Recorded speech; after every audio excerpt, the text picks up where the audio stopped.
បាទនេះគឺជាដំណើរនៃការដើរចេញរបស់ MOI កំពង់ទេវ៉ាទល់ជាមួយនឹង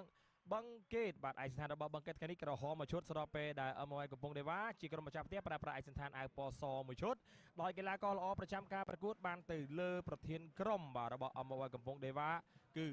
មុនវណ្ណដាបាទ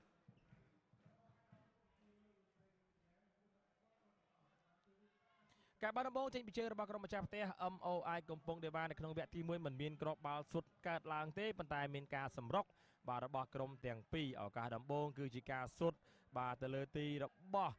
MOI កំពង់ទេវ៉ាតាមរយៈការបាទបញ្ជូនបាល់ពី Ego Bento បាទឡើងមកខាងលើធ្វើឲ្យម៉ាត់ណូរុនមានឱកាសប៉ុន្តែឱកាសរបស់ម៉ាត់ណូរុនបាទទាត់មិនចំគោលដៅបាទមានឱកាសដែរប៉ុន្តែធ្វើមិនបានសម្រេចបាទស្របពេលដែលឱកាសរបស់ MOI កំពង់ទេវ៉ាក៏ត្រឡប់មកវិញបាទទាត់ចាប់បាទមិនបានសម្រេចបាទឱកាសជាបន្តរបស់ MOI កំពង់ទេវ៉ាក៏មានបាទទៅលើបាទបឹងកេតប៉ុន្តែមិនអាចសម្រេចគ្រាប់បាល់បានបាទវឿនវ៉ាព្យាយាមទាត់ដែរប៉ុន្តែបាល់នេះទាត់មិនចំគោលដៅទេបាទស្របពេលដែលបឹងកេតក៏មានឱកាសបាទនៅក្នុងការវាយបកប៉ុន្តែ MOI កំពង់ទេវ៉ាក៏មានឱកាសដូចគ្នានៅក្នុងការបាទសម្រុកទៅលើទីរបស់បឹងកេតបាទទោះបីជាយ៉ាងណាក៏ដោយបើមិនមានលទ្ធផលក៏ដូចជាបាទទោះបីជាមិនមានបាទក្របសុទ្ធបាទរវាងក្រុមទាំងពីរនៅក្នុងវគ្គទី1យ៉ាងណាក៏ដោយប៉ុន្តែក្រុមការងាររបស់យើងក៏បានសម្រិតសម្រាំងរូបភាពបាទមួយចំនួនបាទនៅក្នុងការប្រកួតបាទដូចជាការសុទ្ធរបស់ម៉ាត់ណូរុនបាទមិនបានសម្រេចចូលថ្នាក់ដៃរបស់អ្នកចាំទីបាទកឹមច័ន្ទវាសនាបាទ Ego Bento ក៏មានឱកាសដែរបាទថ្ងៃនេះអត់សំណាងទេ Ego Bento បាទរួចមកល្អណាស់បាទ Bento ទាត់មកបាល់អត់កោងទេបាទត្រង់ស្លូចេញទៅខាងក្រៅបាទដោយសារតែមានការពិតបាទបិទពីខ្សែការពាររបស់ MOI កំពង់ទេវ៉ា3រូប4រូបផងបាទអញ្ចឹងទាត់មិនចំទេបាទ MOI កំពង់ទេវ៉ាក៏គេហៅថាព្យាយាមដែរប៉ុន្តែมันមានឱកាសនៅក្នុងការរករបស់ទេនៅក្នុងវគ្គទី1បាទវឿនវ៉ាក៏ទទួលបានកាតលឿងមុននឹងបញ្ចប់ការប្រកួតវគ្គទី1លទ្ធផលគឺ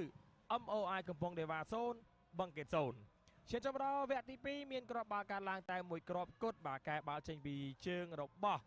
បឹងកេត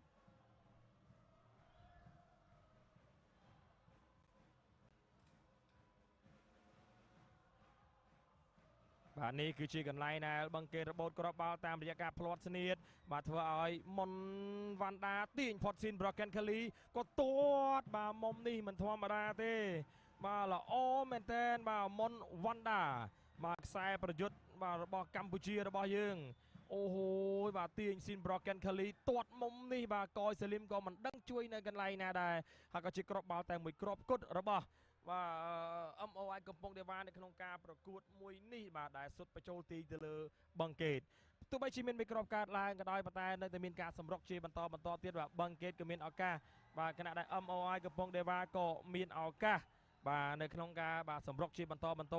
បាទសានបូរ៉ាបាទក្រោះបាល់ចូលមកមិនបានសម្រេចបាទក្រោះមកបាទបាល់ហោះឡើងទៅខាងលើចាប់ជាប់ដោយកយសាលីម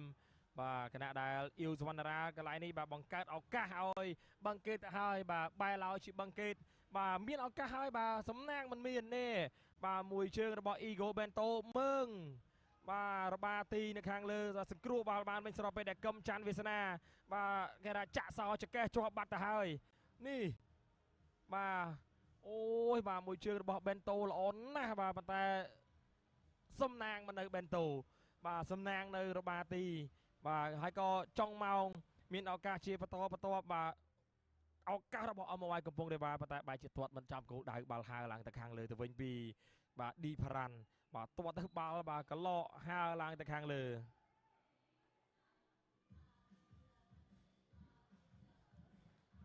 បាទអ៊ីវសវណ្ណរាក៏មានឱកាសជាបន្តបាទហើយលោកកញ្ញាកណ្ដាលក៏ផ្លុំកញ្ចែបញ្ចប់ការប្រកួតតែម្ដងបាទដូច្នេះចប់ការប្រកួតជាផ្លូវការគឺ MOI កំពង់ទេវ៉ាយកឈ្នះទៅលើបឹងកេតដោយលទ្ធផល